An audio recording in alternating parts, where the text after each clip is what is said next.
الرحمن الرحیم نحمده ونصلی علی حبیبہ الکریم اما بعد فاعوذ باللہ من الشیطان الرجیم بسم اللہ الرحمن الرحیم کانوا لا یتناہون عن منکر فعلوا لبئس ما کانوا یفعلون صدق اللہ العظیم۔ ناظرین، پروگرام ازالہ شبہات میں آپ کی خدمت میں حاضر ہوں۔ اللہ تعالیٰ کی رحمت، اس کی عنایت سے میں اس وقت ٹاپک جو ہے وہ بدعہ پر گفتگو کر رہا ہوں، کیونکہ لفظ بدعہ جو ہے اس کو ایک کھلونا سا بنا لیا گیا ہے، تو اس پر میں اللہ تعالیٰ کی رحمت سے گفتگو کر رہا ہوں۔ جب یہ پروگرام شروع کیا تھا بدعہ کا، تو ابتدا میں نے بدعہ کا لفظ اور اس کا معنی بیان کیا اور ثابت یہ کیا تھا قرآن کریم سے کہ بدعہ کوئی ڈراؤنا لفظ نہیں ہے۔ اور پھر بدعت کسے کہتے ہیں؟ جو اعتقادات میں بدعت ہوتی ہے اور جو اعمال میں ہوتی ہے، اور ان میں بدعہ کے درجات ہوتے ہیں، کچھ جائز ہوتی ہیں، کچھ مکروہ ہوتی ہیں، کچھ خلاف اولا ہوتی ہیں۔ تو میں نے اہل علم کی کتابوں سے ان کے حوالہ جات آپ کی خدمت میں پیش کیے تھے۔ اس کے بعد میں نے اللہ تعالیٰ کی رحمت سے وہ مسائل جن کو ڈائریکٹلی بدعہ کہا جاتا ہے، ان میں سے جو اہم مسئلے ہیں، جو دو چار ہیں جن کے اوپر زیادہ شور کیا جاتا ہے، نصف شعبان ہے، جمعرات کا ختم ہے، ختم قرآن ہے، اور میلاد ہے، اس کے اوپر میں اللہ تعالیٰ کی رحمت سے اس وقت گفتگو کر رہا ہوں۔ ان پروگراموں میں جو گزر چکے ہیں، اجتماعی ذکر کرنا، اس کے جواز پر ایک پروگرام میں نے کیا تھا، اور اس کے عدم جواز پر، اس کی مخالفت میں جو حضرت عبداللہ بن مسعود رضی اللہ عنہ کی روایت لائی جاتی ہے، اس پر میں نے بڑی تفصیل سے کلام کیا تھا، اور الحمدللہ وہ بہت سے لوگوں نے اس کے بارے میں مجھے فون بھی کیے، اور جو میلاد کے بارے میں پروگرام ہوئے ان کے بارے میں بھی۔ یہ پروگرام کافی طویل ہوتا جا رہا ہے،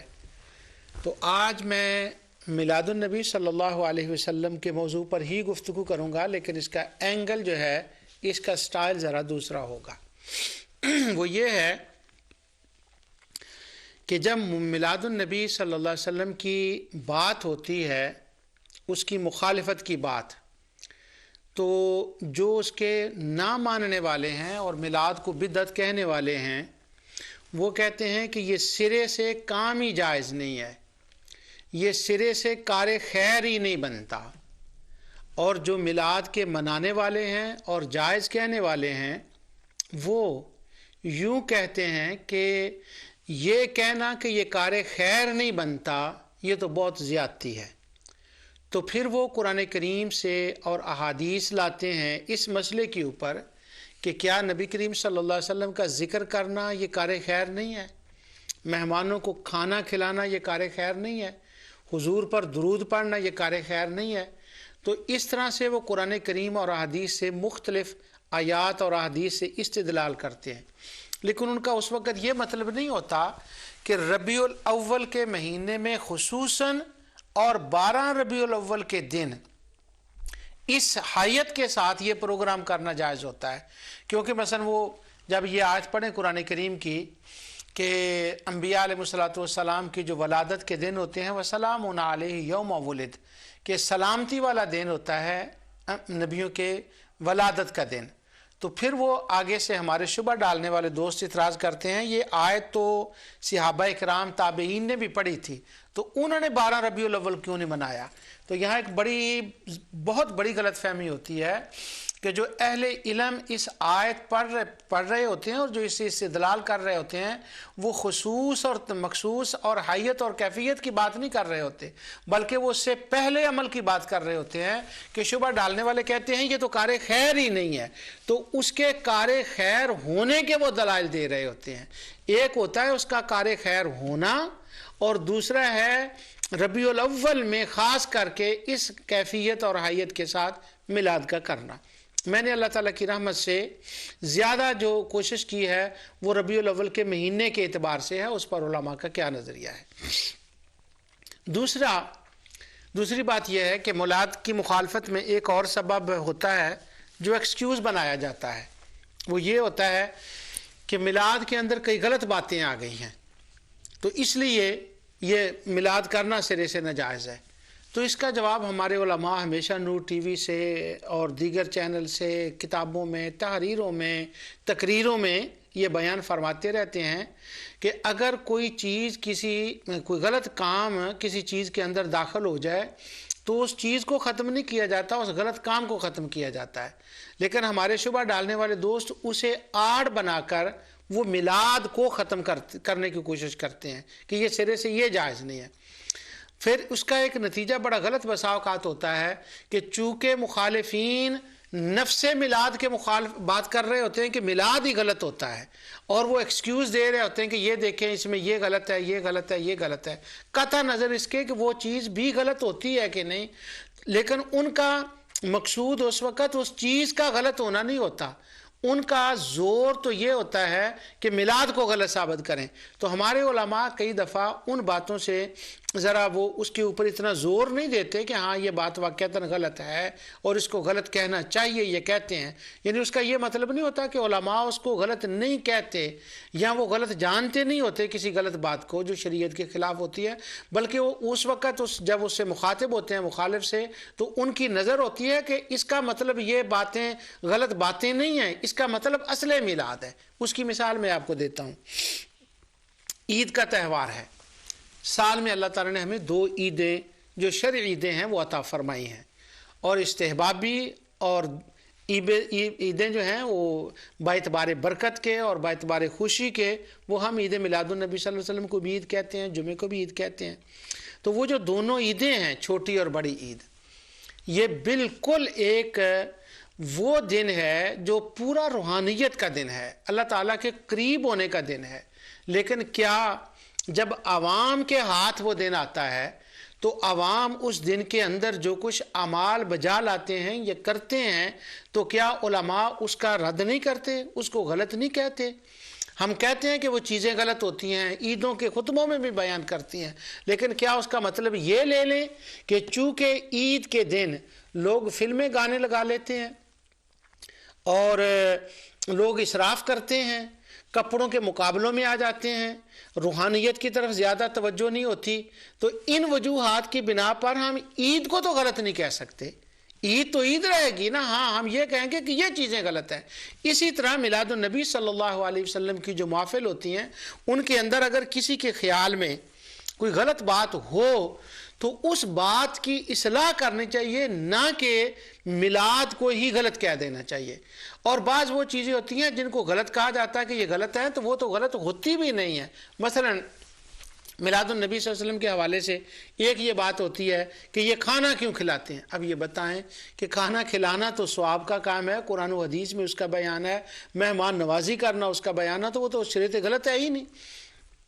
اور اس طرح کی باتیں ہوتی ہیں۔ لیکن بعض چیزیں ایسی ہوتی ہیں کہ جو چیزیں واقعہ ہی قابل اصلاح ہوتی ہیں۔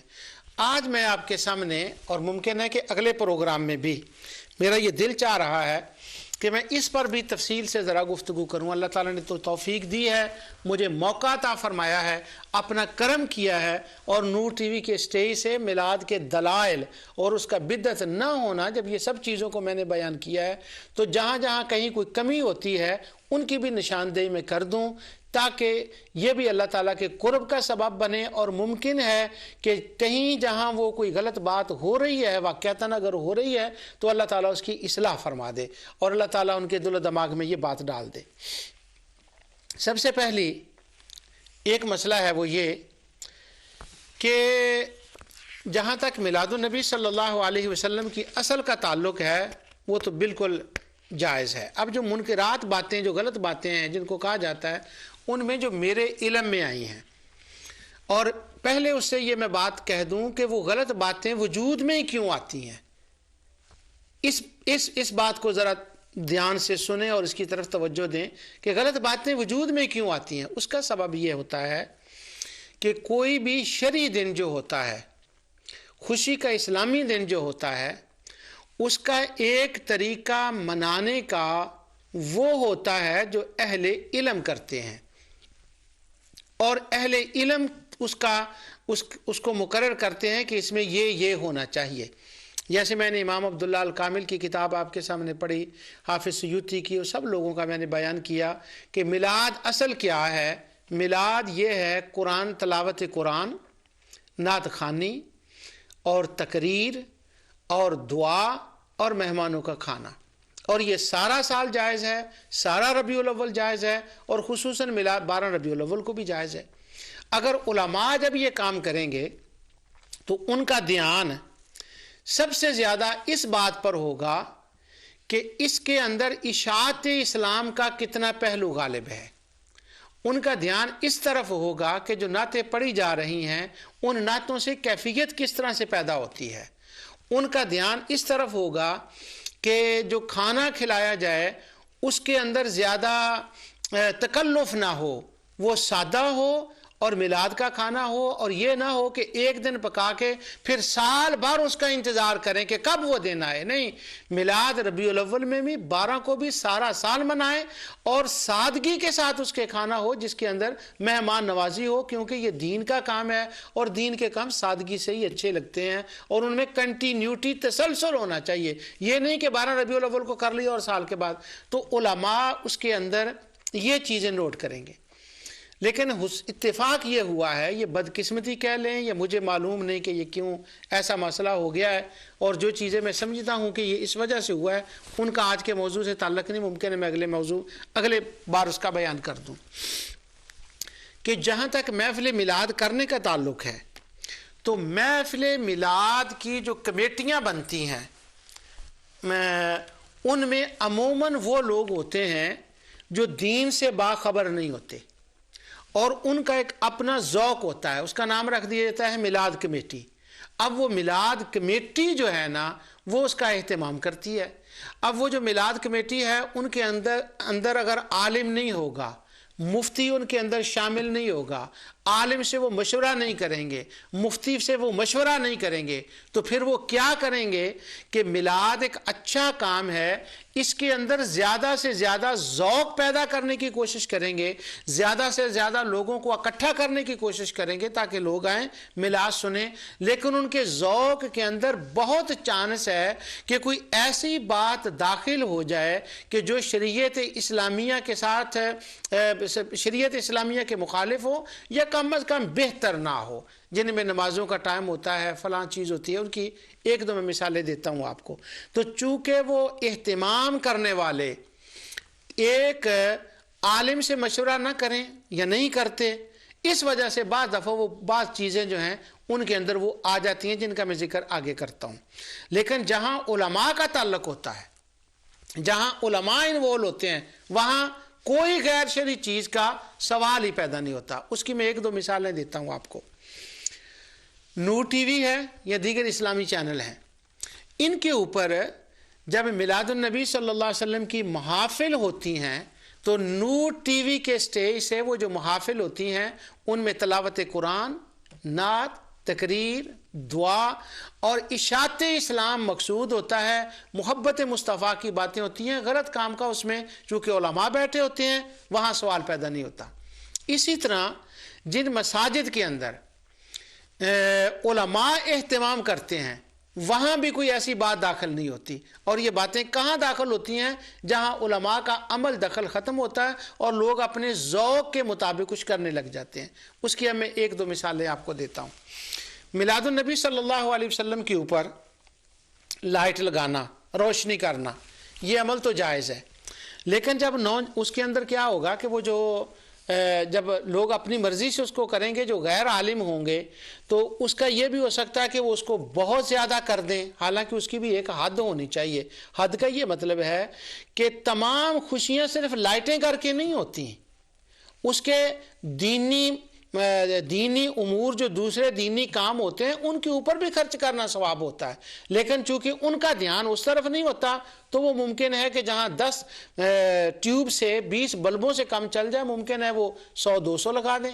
اور اس طرح سے یہ ایک بے احتیاطی جو ہے وہ ہوتی ہے اور اس کا امکان رہتا ہے۔ اس کا حل یہ ہوتا ہے کہ علماء سے مشورہ کیا جائے اور علماء اس کے اندر انوالو ہوں، اور علماء کو زیادہ سے زیادہ جو اس کے اندر دی جائے تاکہ کوئی یہ امکان ہی پیدا نہ ہو۔ دوسری چیز یہ ہوتی ہے کہ ہماری بچیاں گھروں کے اندر محفل میلاد کرتی ہیں، اللہ تعالیٰ انہیں جزائے خیر عطا فرمائے۔ تو ایک گھر کے اندر محفل میلاد کرنا یہ کار خیر ثواب ہے، لیکن اس کے اندر اب بے احتیاطیاں کیا ہوتی ہیں؟ ان میں سے ایک بے احتیاطی تو یہ ہوتی ہے کہ وہ صبح سے لے کر شام تک، چونکہ عورتوں نے اپنے گھر کے کام بھی کرنے ہوتے تو اس کو ایک تو وہ بہت زیادہ لمبا کر دیتی ہیں، اور اس کے اندر ایک عالمہ کو جو قرآن اور حدیث کو بیان کرنے والی ہو اس کو کم بلایا جاتا ہے۔ زیادہ تر جو اپنے جاننے والی محلے کی لڑکیاں عورتیں ہوتی ہیں وہ نعتیں پڑھتی ہیں، ایک نعت پڑھتی ہے، دوسری پڑھتی ہے، پھر وہ اپنے کچھ واقعات بعد میں شروع اور وہ ہوتی ہے، تو اس میں واعظ جو ہے نا، اور اس کے اندر جو تقریر ہے اور اس کے اندر جو قرآن اور حدیث ہے، کیونکہ اس کے جو آرٹیکل ہیں وہ قرآن اور نعت اور تقریر اور دعا اور آخر میں لنگر ہوتا ہے، تو وہ سپیچ کا اس سے وہ عموماً نکال دیتے ہیں۔ ایک تو ٹائم بہت لمبا کر دیتے ہیں، سپیچ اس کے اندر نہیں ہوتی، اور بعض دفعہ یہ بات میرے نوٹس میں لائی گئی ہے کہ کہانیاں چل پڑی ہیں۔ وہ یہ ہے کہ بعض جگہ، یعنی یہ عام نہیں ہے، بعض جگہ ہے، اور یہ نور ٹی وی پر میں اس لیے کہہ رہا ہوں کہ اگر کسی کی اس بات کا علم ہو تو علماء سے کہہ کر اس کو روکا جائے فوری طور پر۔ وہ یہ ہے، میں نے سنی ہے یہ بات، خدا جانے بہتر ہے کہ یہ صحیح بھی ہے کہ نہیں، لیکن مجھے کچھ بتایا گیا اس بارے میں کہ عورتیں گھر میں محفل میلاد کرتی ہیں۔ جب وہ محفل میلاد کرتی ہیں تو کیا ہوتا ہے کہ ایک کسی برتن کے اندر وہ چینی رکھ دیتی ہیں اور چینی کو اوپر سے کور کر دیتی ہیں، اور بعد میں اس کو دیکھا جاتا ہے کہ اس کے اوپر کوئی بزرگ آئے ہیں اور انہوں نے کوئی اپنا ہاتھ رکھا ہے، اگر تو پنجے کا نشان ہو تو یہ قبولیت کی نشانی سمجھی جاتی ہے، اور اگر وہ نہ نشان ہو تو پھر وہ قبول نہیں، اس کے ذرا اپسیٹنگ کا اظہار ہوتا ہے۔ اس طرح سے اگر یہ کہیں ہو رہا ہو، بچیاں ایسا کر رہی ہوں، تو فوری طور پر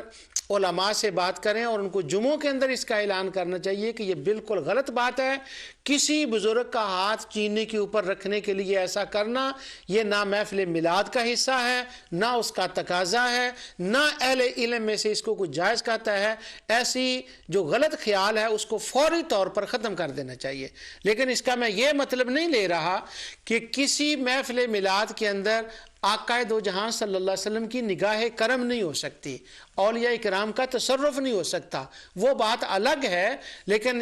اس طرح سے ظاہر ہو اور جس کے گھر میں چینی کے اوپر، وہ برتن کے اوپر نشان نہ ہو، تو وہ اس طرح سے کیا جائے، یہ بالکل درست نہیں ہے۔ اور پھر اس کے اوپر جو ہے نا وہ کیا اس کا نام لیتے ہیں، زیادہ کیا جاتا ہے،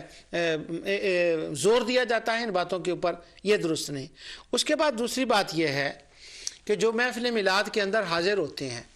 وہ ثواب کی نیت سے حاضر ہوتے ہیں، ان کے ٹائم کا خیال رکھا جائے، اور اس کے اندر جو بیلنس ہے نا نعت کا،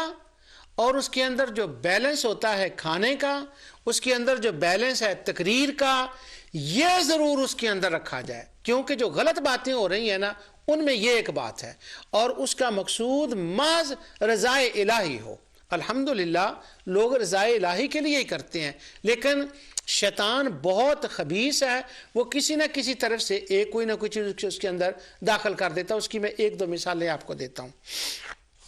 وہ یہ ہے کہ لوگ نعت خوانوں کو بلاتے ہیں، الحمدللہ نعت پڑھنی جائز ہے اور نعت خوانوں کی خدمت کرنی بھی جائز ہے، لیکن ایک حد کے اندر، خدمت بھی ایک حد کے اندر اور ان کی نعت خوانی بھی ایک حد کے اندر، یعنی بیلنس اس میں رکھا جائے جس میں تقریر بھی ہو، نعت بھی ہو اور ساری باتیں ہوں۔ کیا ہوتا ہے کہ جو بڑے بڑے نعت خواہ نا، آج کل تو نعت خوانوں کی بڑی ماشاءاللہ مانگ ہوتی ہے، مارکیٹ ہوتی ہے، انٹرنیشنل طور پر ان کا ایک بڑا نام ہوتا ہے، اللہ ان کو اور عزتیں عطا فرمائے، وہ حضور کی ثنا خوانی کرتے ہیں۔ مگر ہوتا کیا ہے، ایک بندہ اپنے گھر میں محفل میلاد کرتا ہے،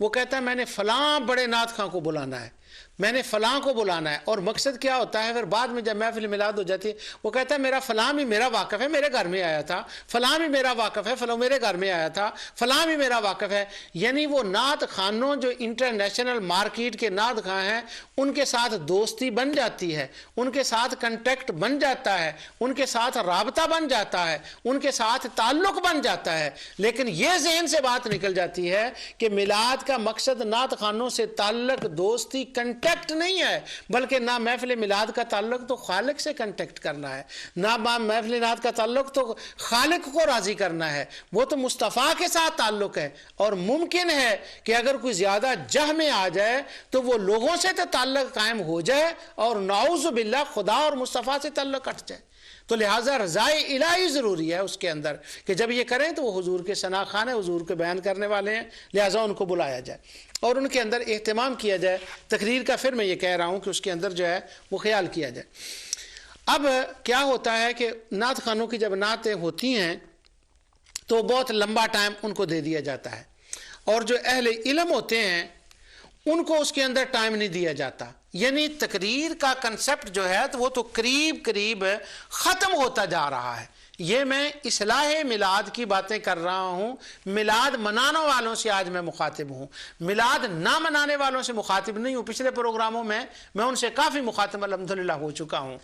اور آج میں ان سے مخاطب ہوں جو کرنے والے ہیں۔ تو اب وہ کیا ہوتا ہے، ٹائم بہت زیادہ دیا جاتا ہے، اور جو عالم ہوتا ہے ان کو زیادہ سے زیادہ وہ کہتے ہیں اچھا 5-8 منٹ، وہ بھی تبرکاً اور جلدی کر لیں۔ میرے سامنے ایسے واقعات ہوئے ہیں، اس لیے مجھے اس کے اوپر کسی گواہی کی ضرورت نہیں، میں ایک آپ کو مثال دیتا ہوں، اور یہ بالکل میرے سامنے سچا واقعہ ہوا ہے، اور یہ ایک واقعہ نہیں، ایسے ہزاروں واقعات محفل میلادوں میں ہوتے ہیں اور جن کے اصلاح کی ضرورت ہے، اور وہ وہاں ہوتے ہیں کہ جو لوگوں نے اپنے ذوق کے مطابق محفلیں سجائی ہوتی ہیں، علماء کا اس کے اندر عمل دخل نہیں ہوتا۔ 3 نعت خواں تو انہوں نے نعت پڑھی، میں بھی اس محفل میں گیا تو میں ایک عالم آئے ہوئے تھے، میں تو ان کے ساتھ ہی کہہ لیں یا ان کو سننے کے لیے گیا۔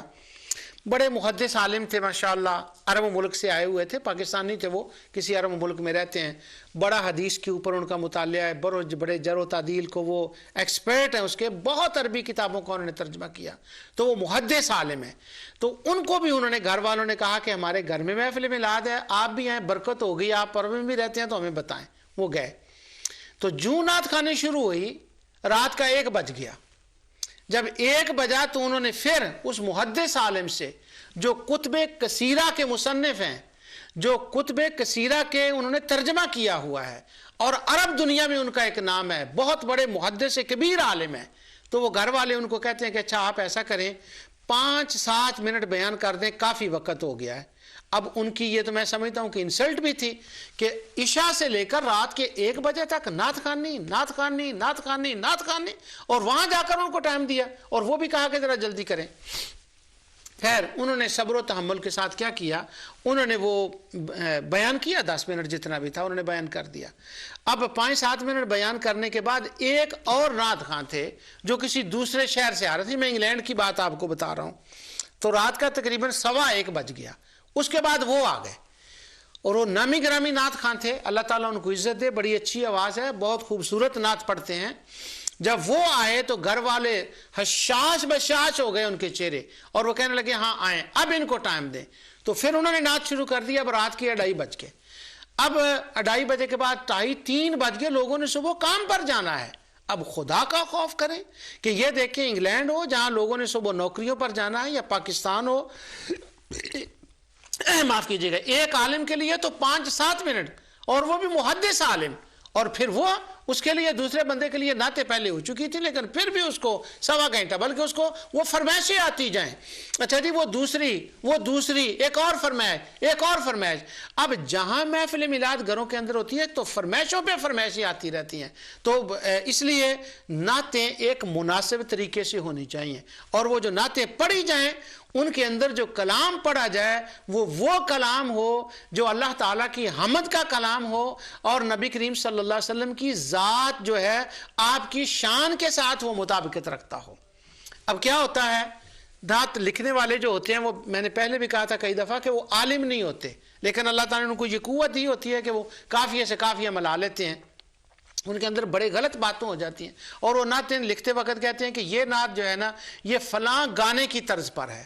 استغفر اللہ العظیم۔ پہلی تو یہ غلط بات ہے کہ جب وہ گانے کی طرز پر ہوتی ہے تو وہ فلم کا گانا ہوتا ہے اور لوگوں نے وہ فلم دیکھی ہوتی ہے، اب ادھر وہ ٹیون شروع ہوتی ہے اور سننے والا جو ہے وہ فلم کے سین میں چلا جاتا ہے، نعوذ باللہ۔ تو جب وہ اس سین میں اس ٹیون میں چلا گیا تو اب خدا کا قرب اور روحانیت، قرب خدا اور قرب مصطفیٰ وہ کہاں گیا، رضا الہی کہاں گئی؟ تو یہ انڈیویجول جو ہے یہ اس کا ایک معاملہ ہوگا، تو یہ بات درست نہیں ہے۔ اس لیے کلام ایسا پڑھا جانا چاہیے جو اللہ اور اس کے رسول کی تعریف میں ہو، اور جس کے کلام کے اندر ایک کلام ہو، ایک پیغام ہو۔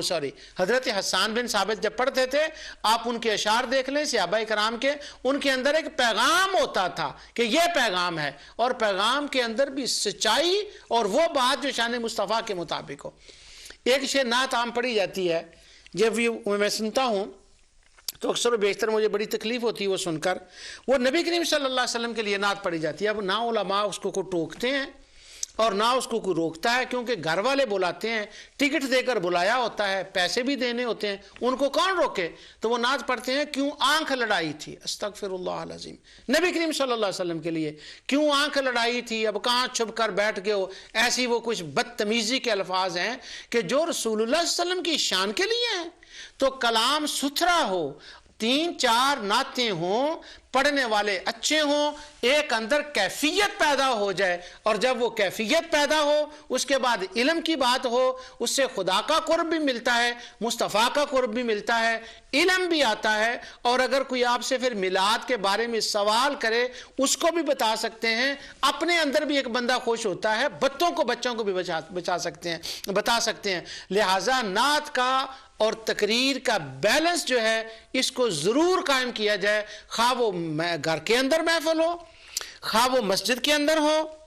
یا وہ کسی مقام پر ہو۔ ٹی وی چینلز پر بہت حد تک الحمدللہ یہ کور ہے، اور جہاں جہاں علماء کا دخل ہوتا ہے وہاں بھی چیزیں بڑی حد تک کور ہوتی ہیں۔ یعنی نعت سنیں، بڑے سے بڑے نعت خواں کو بلائیں، اس سے اچھا کلام سنیں، ایک کیفیت بنتی ہے اس کے اندر، اور ان کی نعت خوانوں کی خدمت بھی کریں، لیکن علماء کی خدمت بھی کریں۔ کیوں؟ نبی کریم صلی اللہ علیہ وسلم نے وہ کہتے ہیں حضرت حسان کو چادر دی تھی، پہلے تو وہ کہیں سے روایت ہی ثابت نہیں ہے، وہ تو ان کے بارے میں وہ کوئی اور صحابی ہیں، ان کا معاملہ تھا۔ اور دوسرا یہ نبی کریم صلی اللہ علیہ وسلم نے صحابہ کو بھی تو کپڑے دیے ہیں، ان کو بھی دیے تھے، تو ان کی بھی خدمت کریں۔ میں نے پچھلے دنوں میں علامہ غلام رسول سعیدی صاحب سے ٹیلی فون پر بات کی، تو میں نے کہا کہ اس وقت کچھ اعتدال سے معاملہ دونوں طرف سے نکل رہا ہے، تو نعت خوانی کا اور اہل علم کا، تو اس لیے اس کے لیے کچھ ایسا بیان لکھیں نعمت الباری کے اندر، بخاری شرح کے اندر، کہ نعت خوانی نعت پڑھیں، ان کی خدمتیں بھی کریں، نذرانے بھی دیں، مگر علم کے کلچر کو محفل میلاد سے خدا را نہ نکالیں۔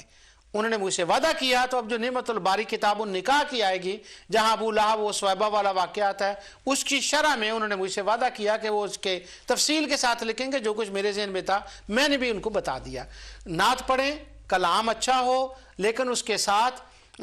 قرآن کریم سے، احادیث سے، قصص انبیاء ہوں، نبی کریم صلی اللہ علیہ وسلم کی ذات ہو، معجزات ہوں، اور ان کے بڑے اچھے طریقے سے ان کو جو ہے وہ بیان کیا جائے۔ اب جہاں تک نعت خوانوں کی بات تھی یہ میں نے کر دی آپ کے سامنے۔ اب ایک دوسرا پہلو جو ہے وہ درست نہیں کہ اگر میں اس کو یہ بیان نہ کروں، وہ یہ ہوتا ہے